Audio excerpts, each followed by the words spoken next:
आताच्या नमस्कार, माझं नाव कैलाश आहे.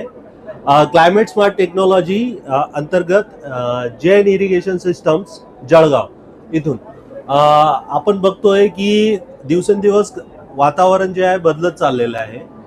कधी कडक उन्हाळा असतो, कधी स्ट्रॉम येतो, तर कधी फ्लडिंग होतं, तर कधी ड्रॉप पडतो.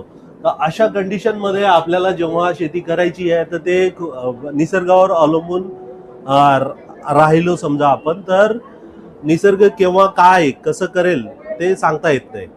पण जेन इरिगेशनने आणलंय क्लायमेट स्मार्ट टेक्नॉलॉजी, जेणेकरून आपण निसर्गावर मात करून ह्या टेक्नॉलॉजीचा वापर करून केव्हाही शेती करू शकतो आणि कोणतेही पिकं आपण या टेक्नॉलॉजी अंतर्गत घेऊ शकतो. जसं की ग्रीन हाऊसमध्ये आपण क्लायमेट स्मार्ट टेक्नॉलॉजी अंतर्गत येणारं ग्रीन हाऊसमध्ये आपण हाय व्हॅल्यू क्रॉप्स घेऊ शकतो. त्याच्यानंतर त्याच्यामध्ये आपण ऑटोमेशन वगैरे लावून त्याची जी क्रॉपची जी रिक्वायरमेंट असते, पाण्याची म्हणा किंवा फर्टिगेशनची म्हणा, ती आपण व्यवस्थितरित्या मेंटेन करू शकतो, ऑप्टिमाइज करू शकतो. तर अशा प्रकारे क्लायमेट स्मार्ट टेक्नॉलॉजी ही शेतकऱ्यासाठी उपयोगी आहे.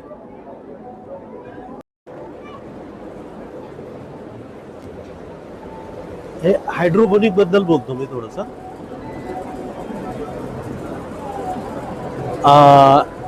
हे जे बघताय तुम्ही, ह्या ग्रोईंग गटर्स आहेत. याच्यामध्ये आपण हायड्रोपोनिक सिस्टमचा वापर केलेला आहे. याच्यामध्ये आपण स्ट्रॉबेरी ही लावलेला आहे. या ग्रोईंग गटर्स ज्या आहेत खाली वर होतात, जेणेकरून आपल्याला काही मेंटेनन्स वगैरे करायचं असेल, पाहणी करायची असेल, पिकाची पाहणी करायची असेल तेव्हा आपण पाहणी करू शकतो. हार्वेस्टिंग करायची असेल तेव्हा आपण हार्वेस्टिंग करू शकतो. आणि काम झालं की ही गटर आपण वर नेऊ शकतो. आणि हा जो वर्किंग स्पेस आहे आपल्याला पूर्णतः युटिलाइज करता येतो. अशा प्रकारे ही सिस्टम आहे. स्मार्ट टेक्नॉलॉजीमध्ये हायटेक ग्रीन हाऊसमध्ये आपण ऑर्चिड, वेगवेगळ्या प्रकारचे जर्बेरा, ह्या ज्या व्हेरायटीज आपण इथं जवळपास 18 प्रकारच्या व्हेरायटीज इथं लावलेल्या आहेत, ह्या व्हेरायटीज आपण घेऊ शकतो.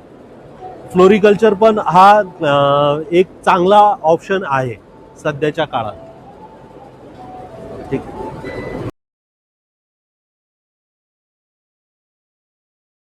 शेतकरी मित्रांनो, शेतीविषयक अशाच नवनवीन व्हिडिओ पाहण्यासाठी आपल्या चॅनलला सबस्क्राईब करून ठेवा.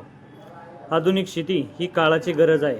त्यामुळे अशा प्रकारे स्मार्ट टेक्नॉलॉजीचा वापर करून शेतकऱ्यांनी आपल्या शेतीमध्ये विविध तंत्रज्ञानाचा वापर करून स्मार्ट शेती करण्याचा प्रयत्न करावा.